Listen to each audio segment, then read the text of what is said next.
വയനാട് ബാവലിയിൽ ബേലൂർ മഖനയെ മയക്കുപിടി വയ്ക്കാൻ 5-ാം ദിവസവും ശ്രമം തുടരുകയാണ്. ഇന്നലെ രാത്രി ആന കർണാടക വനത്തിലേക്ക് കടന്നെങ്കിലും വൈകാതെ തിരികെ എത്തി. ഇന്ന് രാവിലെ മുതൽ ബാവലി വനമേഖലയിലാണ് ആനയുള്ളത്. ആനയെ കണ്ടെത്താൻ AI സഹായത്തോടെ പ്രവർത്തിക്കുന്ന തെർമൽ ക്യാമറയും എത്തിച്ചിട്ടുണ്ട്. കമൽ നൽകും വിവരങ്ങൾ. കമൽ, ഇന്ന് 5-ാം ദിവസമാണ്, ഉച്ച കഴിഞ്ഞിരിക്കുന്നു. ആനയെക്കുറിച്ച് എന്ത് വിവരമുണ്ട്? ആനയെ വെടിവെക്കാൻ ഉള്ള ശ്രമങ്ങൾ ഇങ്ങനെ നീണ്ടുകൊണ്ടേ ഇരിക്കുന്നു.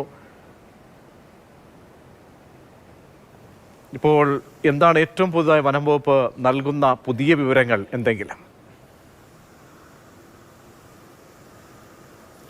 പ്രജീഷ്, ഇന്നും രാവിലെ ആനയുടെ സിഗ്നൽ ലഭിച്ചത് ബാവലി വനമേഖലയിൽ നിന്നാണ്. ഇന്നലെ രാത്രി ആന നാഗർഹോളെ ഭാഗത്തേക്ക് കടന്നിരുന്നു. പക്ഷേ രാത്രി തന്നെ വയനാട് വന്യജീവി സങ്കേതത്തിലേക്ക് കടന്നു. ഇന്നും വയനാട് വനമേഖലയിൽ തന്നെയാണ് ആന തുടരുന്നത്. പക്ഷേ അതിർത്തിയോട് ചേർന്ന കാളിന്തി പുഴയുടെ തീരത്തൊക്കെയാണ് ആനയുടെ സാന്നിധ്യം ഉണ്ടായത്. ഇന്ന് പകൽ പലപ്പോഴും ആനയുടെ സിഗ്നൽ കിട്ടാൻ ബുദ്ധിമുട്ടുണ്ടായി എന്നാണ് ദൗത്യസംഘത്തിൽ നിന്ന് നമ്മൾ മനസ്സിലാക്കുന്നത്. പക്ഷേ കിട്ടിയ സിഗ്നൽ അനുസരിച്ച് ആന ഈ ബാവലി വനമേഖലയിൽ തന്നെയുണ്ട്.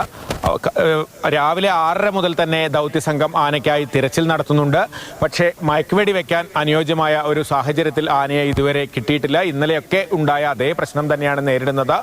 പൊന്തക്കാടുകൾ നിറഞ്ഞ പ്രദേശം, ഉയർന്ന കാടുകൾ നിറഞ്ഞ പ്രദേശമാണ്. ആന അതിനുള്ളിൽ ഈ ദൗത്യസംഘവും കുങ്കിയാനകളും എത്തുമ്പോൾ അത്തരം കാട്ടിലേക്ക് മറയുന്ന സാഹചര്യമാണുള്ളത്. വളരെ വേഗതയിൽ ആന ഓടി മാറുന്നു എന്നാണ് ദൗത്യസംഘം പറയുന്നത്. എന്തായാലും ഇന്ന് തുടർച്ചയായ തെരച്ചിൽ നടക്കുകയാണ്. അതിനിടയിൽ വനംവകുപ്പിന്റെ ഉന്നത സംഘം ബന്ദിപ്പൂരിലെത്തി കർണാടക വനംവകുപ്പുമായി ചർച്ചയും നടത്തുന്നുണ്ട്. ഈ ദൗത്യവുമായി ബന്ധപ്പെട്ടൊക്കെയുള്ള കാര്യങ്ങൾ തന്നെയാണ് ഈ ചർച്ചയുടെ വിഷയമെന്നും കരുതുന്നു.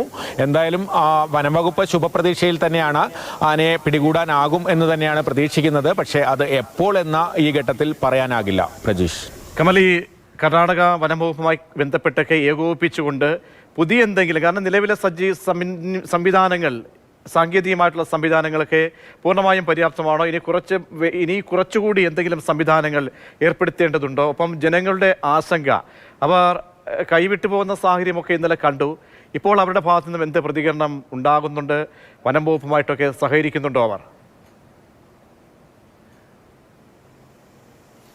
പ്രജീഷ്, ഇന്നലെ പ്രതിഷേധമുണ്ടായപ്പോൾ വനംവകുപ്പ് ജനങ്ങളുടെ പ്രതിനിധികളായി 4 പേരെ തെരച്ചിലിന് സഹകരിപ്പിക്കാമെന്ന് പറഞ്ഞിരുന്നു. പക്ഷേ ഇന്ന് ദൗത്യസംഘത്തോടൊപ്പം അങ്ങനെ ആളുകൾ അകത്ത് പോയിട്ടുണ്ടോ എന്ന കാര്യത്തിൽ നമുക്ക് വ്യക്തതയില്ല. രാവിലെ 6:30 തന്നെ ദൗത്യസംഘം വനത്തിലേക്ക് പോയിരുന്നു.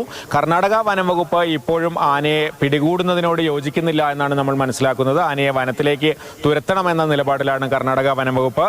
നാഗർഹോളെ കടുവാ സങ്കേതത്തിൽ ആന എത്തിയാൽ അവിടെ വെച്ച് മയക്കുവെടി വെക്കാൻ പറ്റില്ല എന്നും മുൻപ് തന്നെ കർണാടക വനംവകുപ്പ് വ്യക്തമാക്കിയിരുന്നു. ഇപ്പോഴും അവർ അറിയിക്കുന്നത് കുങ്കിയാനകളെ വേണമെങ്കിൽ വിട്ടുതരാം, ആനയെ വനത്തിലേക്ക് തുരത്തു എന്ന നിലപാടിലാണ് കർണാടക വനംവകുപ്പ് എന്ന് മനസ്സിലാക്കുന്നു. എന്തായാലും ഇന്ന് ഉന്നത ഉദ്യോഗസ്ഥർ കർണാടക വനംവകുപ്പ് അധികൃതരുമായി ചർച്ച നടത്തുന്നുണ്ട്. ശരി, എം കമലാണ് വയനാട്ടിൽ നിന്നും വിവരങ്ങൾ നൽകിയത്.